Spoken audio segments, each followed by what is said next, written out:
यशोमती मैया के नंद लाला। आ गए तुम दोनों? चलो आओ बैठ जाओ। जशोदा जी बता तो दो, सवेरे सवेरे क्यों बुलाया है हम सबको? रुको, इतनी शीघ्रता क्या है? पहले इन बालकों को कुछ खिलाने तो दो। अभी खेलने निकलेंगे ना, पूरी दोपहरी दिखाई ना देंगे।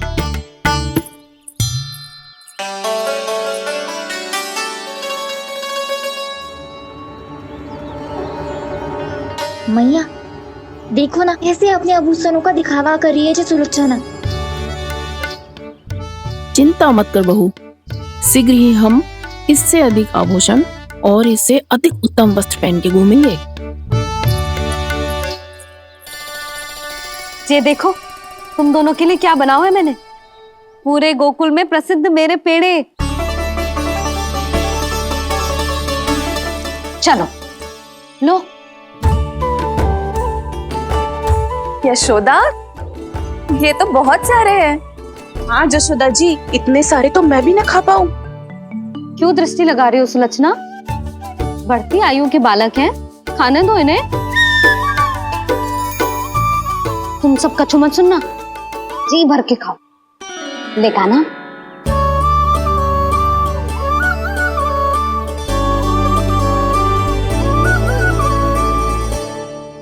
हे नारायण, मैंने अपने कान्हा को जो सिखाओ है, बस वे उसे स्मरण रखें और उसका पालन करें।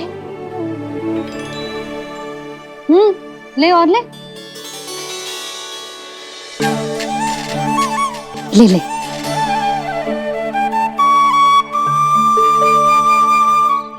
आज तो एक के बाद एक पेड़ मिल रहे हैं, वो भी बिना रोक टोक के।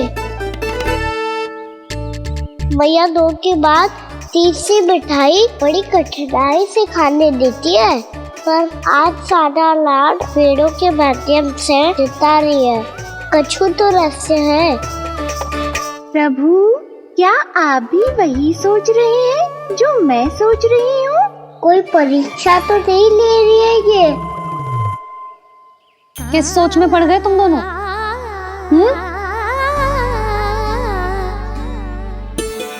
खाओ ना। जब तक पेट और मन दोनों ना भर जाए तब तक खाओ। बस यशोदा, इतना पर्याप्त है। अरे ना जिज्जी, घर के शुद्ध मावा और गुड़ के बने, कितना भी खा ले कोई हानि ना होगी। लो और लो।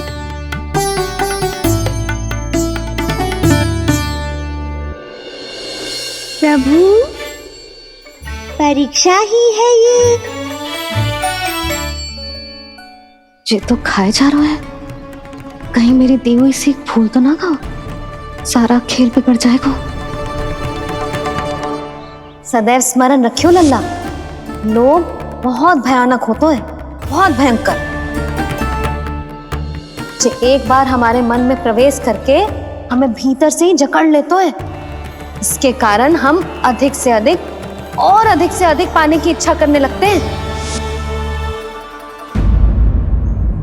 क्या हुआ कान्हा, रुक क्यों गए?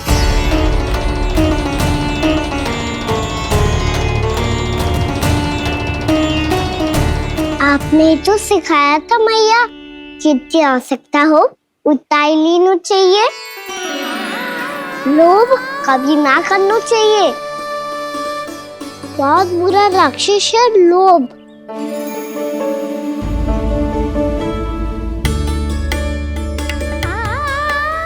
बुरा और खाने में कोई बुराई ना है कान्हा, ले ले।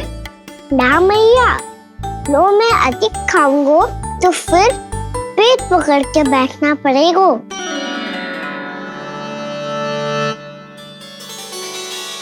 हाँ, मेरा भी पेट भर गया। कान्हा सही कह रहा है छोटी माँ, लोग बहुत भयानक राक्षस है। जो भी लोग के चक्कर में पड़ेगो वो बहुत बुरा फंसेगो। अच्छा जाओ, जाके खेलो तुम दोनों। मैया, ये पेड़ अपने सखाओं के लिए भी ले जाऊं मैं? हाँ लल्ला, ले जाओ अवश्य।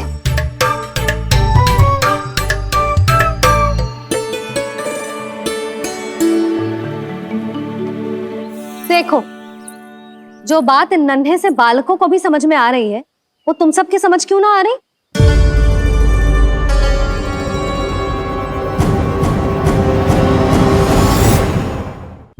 क्या समझाना चाहती हो जशोदा जी? तनिक खुल के बोलो। जब बसंता खाने के बाद भी हलवा खाने का हट करतो है तो उसे मना क्यों करती है? इसीलिए ना, ताकि स्वाद के लोभ में उसका स्वास्थ्य ना बिगड़ जाए। और उज्जवल, जब भरी दोपहरी में बाहर खेलने का हट करतो है तो तू उसे मना क्यों करती है? इसीलिए ना कि खेल के लोभ में उसे लू ना लग जाए। हाँ, और पुराण पढ़ना तो अच्छी बात है ना। तो श्रीदामा जब रात में दीप के प्रकाश में पुराण की कथाएं पढ़ना चाहतो है तो क्यों मना करती है, उसे बता। ताकि कथाओं के लोभ में उसकी दृष्टि खराब ना हो जाए जीजी।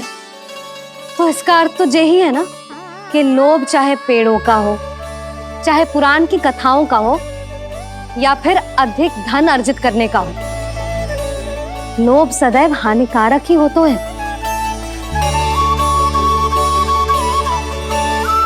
जे बात तुम ही सब ना समझोगी तो अपने बालकों को कैसे समझाओगी? बोलो। हम सबकी मैया यहाँ क्यों आई है? डांट पड़ी क्या? चौरी विद्या प्रसारण टोली के बारे में सबको पता चल गो क्या? चिंता के चने चबाना छोड़ो और ये पेड़े खाओ। भीतर और भी गंभीर समस्या पे चर्चा चल रही है। कैसी समस्या? लोग की भयानक राक्षस की समस्या। व्यापारी जी, नंद जी ने कल सभा बुलाई थी और आज रानी यशोदा जी ने सारी स्त्रियों को अपने घर पे बुलाया है। तो आपको नहीं लगता कि हमें कुछ करना चाहिए? करना तो चाहिए गुप्तचर। सबसे पहले हमें हाट जाकर गोकुल वासियों की प्रतीक्षा करनी चाहिए। सूर्यास्त से पहले वो सारे मूर्ख वहां आने वाले हैं, मेरे सामने नारायण के नाम का प्रण लेने। उन्हें चाहे कोई भी कितना भी समझा ले बुझा ले, उससे कोई अंतर नहीं पड़ेगा गुप्तचर। हमारा वास्तविक धन क्या है? दूध, घी, दही, माखन, यही ना? हाँ, तो श्री नारायण की कृपा से तो हमारे पास इसकी कोई कमी ही ना है। तो हम सब तो पहले से ही धनवान हुए ना। तो फिर जे गोधन अपने परिवार और संतान में बांटने के बाद जो भी बचतो है वो तो हाट पे बिखी जातो है ना। तो फिर मथुरा के किसी अपरिचित व्यापारी के साथ माथा फोड़ने की क्या आवश्यकता है? जशोदा जी, हम आपकी और नंदराज की चिंता समझते, पर इसकी कोई आवश्यकता ना है। कुछ उल्टा सीधा नहीं करेंगे हम। विश्वास रखो जशोदा, हम जो कुछ करेंगे समझदारी से करेंगे। लोभ में आके कोई निर्णय नहीं लेंगे हम लोग, है ना? हाँ। अच्छा, अब चलती हूँ। बुलावे की सूचना पाके सब कार्य ऐसे ही छोड़कर आ गई थी।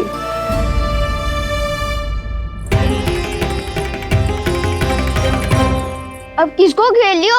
लोभ के भयानक राक्षस ने। ये तो तभी पता चलेगा जब वो सब बाहर आएंगी।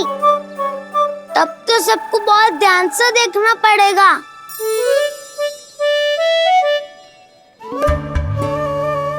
देखना तो पड़ेगा दाऊ, तभी तो पता चलेगा माखन चुराने किसके यहाँ जाना है। नाना,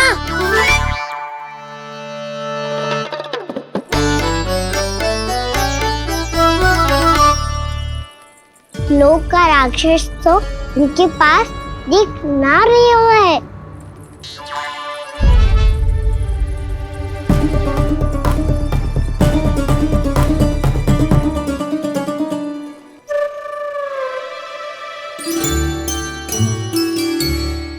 नारायण का बहुत बहुत धन्यवाद।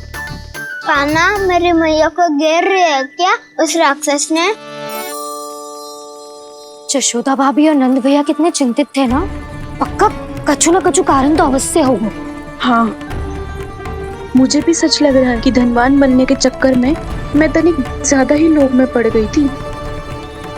नहीं, बस गए। और मेरी मैया दादी, उनका क्या गाना? बहू, सुलक्षणा की जैसे ढेर सारा धन कमाने के चक्कर में लोभ में तो ना आ रहे ना हम।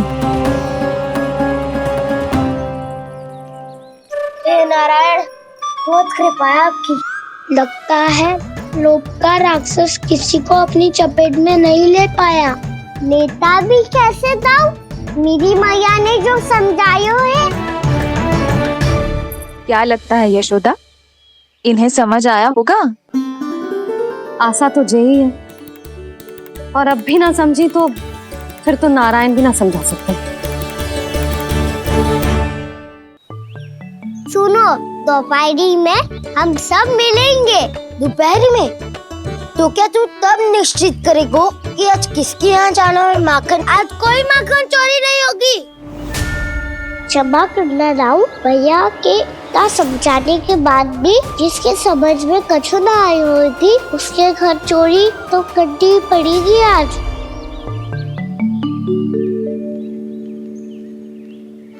व्यापारी जी, सारी स्त्रियां एक साथ यहीं आ रही हैं। मेरे चक्रव्यूह में फंसने की इतनी शीघ्रता कि संध्या तक भी नहीं रुक पाई।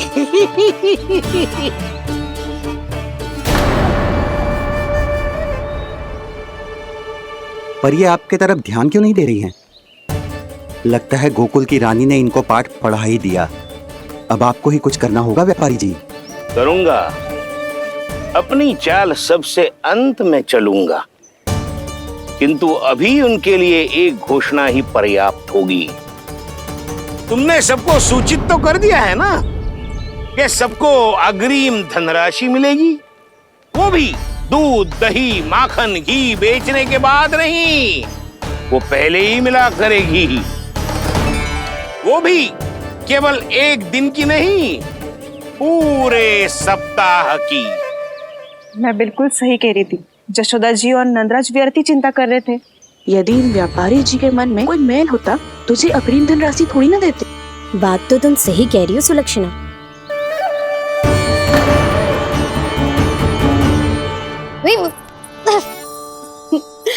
कितनी शरारत करते हो तू? काजल लगाने दे मुझे। भैया पहले मुकुट लगाओ ना।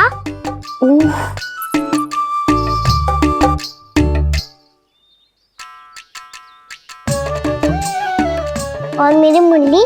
हाँ हाँ रुक जा, ये ले, बस होगा प्रसन्न। भैया मैं ना चाहता मैं ऐसे फिर से भूल जाऊं, नहीं तो कड़ी धूप में इसे लेने वापस लौटना पड़ता है। चल अब बैठ जा, अब मुझे काजल लगाने दे लेना। भैया इतना सारा काजल मत लगाओ, छोटा सा बालक लगता हूँ मैं। आहा, नखरे तो देखो, इतना सज धज के तो तेरे बाबा भी ना जाते बाहर, दृष्टि लग जाएगी लल्ला।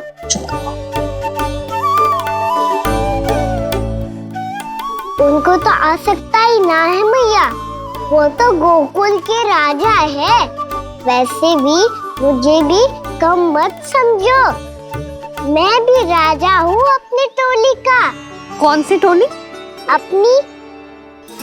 ये क्या कर रहे हैं प्रभु? बता, कौन सी टोली? बालकों की टोली मैया, मारी खीर वाली टोली का।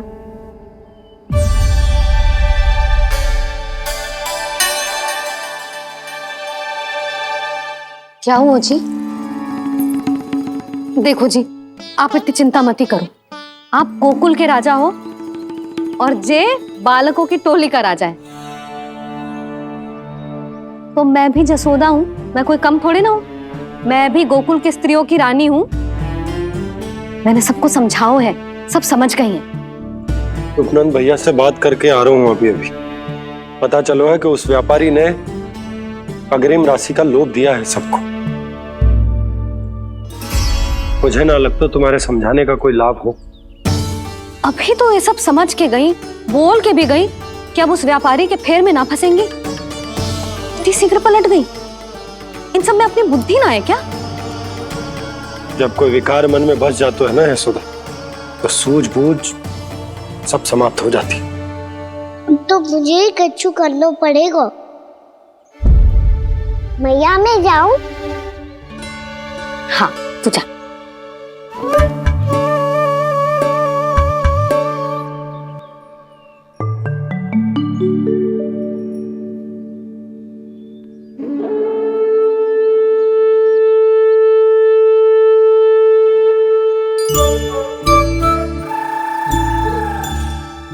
बहुत बड़ी समस्या हो गई है सखाओ। कैसी समस्या? लोभ का भयानक राक्षस कहीं ना गए हो, वो अभी भी यही है। मुझे पता था, और इसका सबसे अधिक प्रभाव तो मेरी मैया और दादी पर ही हुआ है। तुम सच कह रहे हो उज्जवल? हाँ। अरे कछु ना बलदाऊ, जे बड़ बोला तो ऐसे ही बात करते रहेगा बड़ा चढ़ा के। बड़ा चढ़ा के नहीं बोल रहा हूँ मैं।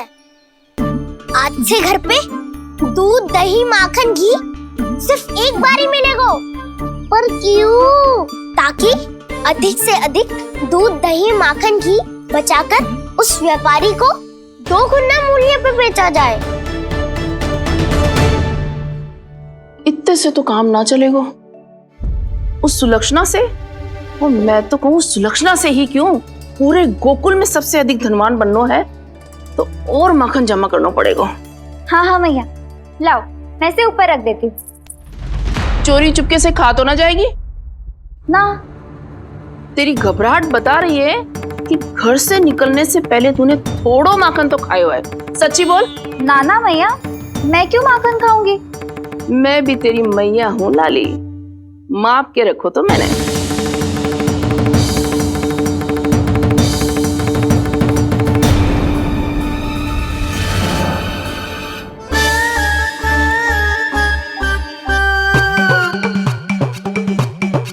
हाय रे, तूने तो सच्ची में माखन खायो है। तनिक भी लज्जा ना आई तुझे?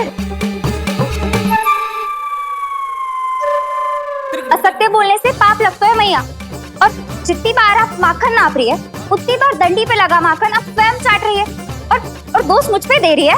वो तो बस मैं इसलिए चाट रही थी कहीं व्यर्थ ना जाए। और तेरी जीभ है कि तीखी मिर्ची। एक तो मैया से बहस करती है और चोरी चुपके स्वयं खा के मैया पे दोष भी धरती है। हे नारायण, कैसी बहू दी है मुझे। जा, दूर हो जा मेरे कक्ष से, और माखन के तो आसपास भी दिखने की आवश्यकता ना है।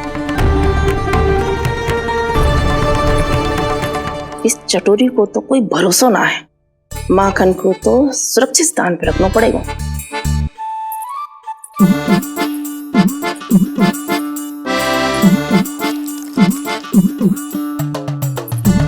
यदि बहू ने अब मटकी उतारने को प्रयास किया तो अचानक पानी गिर जाएगा और घबरा के वो चिल्लाएगी और मुझे पता पड़ जाएगा। मैया,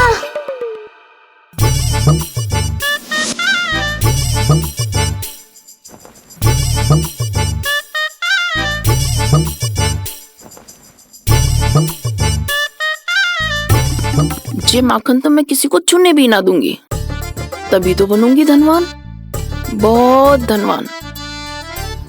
मैया माखन बेचने कहीं अकेली ना निकल जाए। ये तो पता भी ना चलने देगी कि कितना धन मिलो है।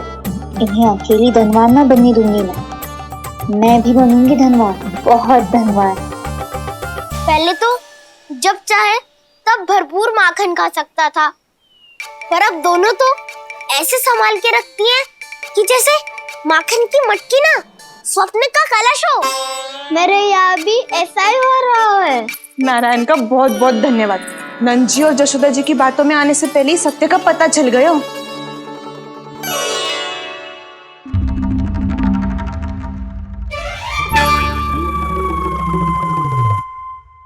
ये इतना सारा माखन? दृष्टि मत लगा। पेट पे पट्टी बांध के रात रात भर भूखा रह के बड़ी कठिनाई से माखन इकट्ठा किया है जे। तो क्या आपने निर्णय ले लियो है कि आप उस व्यापारी को वचन दे दोगी? अरे जब द्वार पे साक्षात लक्ष्मी जी हो तो द्वार बंद ना करते बावी। तू अभी छोटी है, मैं तो कहती हूँ तू भी अपने भविष्य के बारे में अभी से सोचना आरंभ कर दे। कटौती तो मेरे घर पे भी आरंभ हो गई है काना। वो मैया ने कहा है ये दूध चाहिए या दही चाहिए या माखन चाहिए, जो भी चाहिए एक ही बार मिलेगा।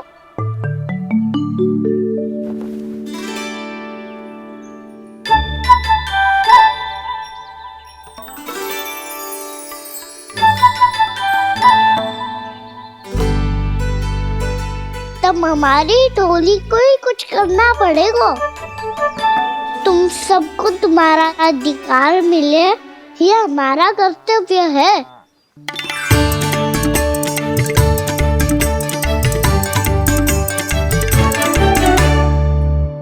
अब हम कछु ना कर सकते यशोदा। यदि अब मैंने उन्हें रोको तो उन्हें लगेगा कि मैं उनसे उनकी उन्नति का अधिकार छीन लूं।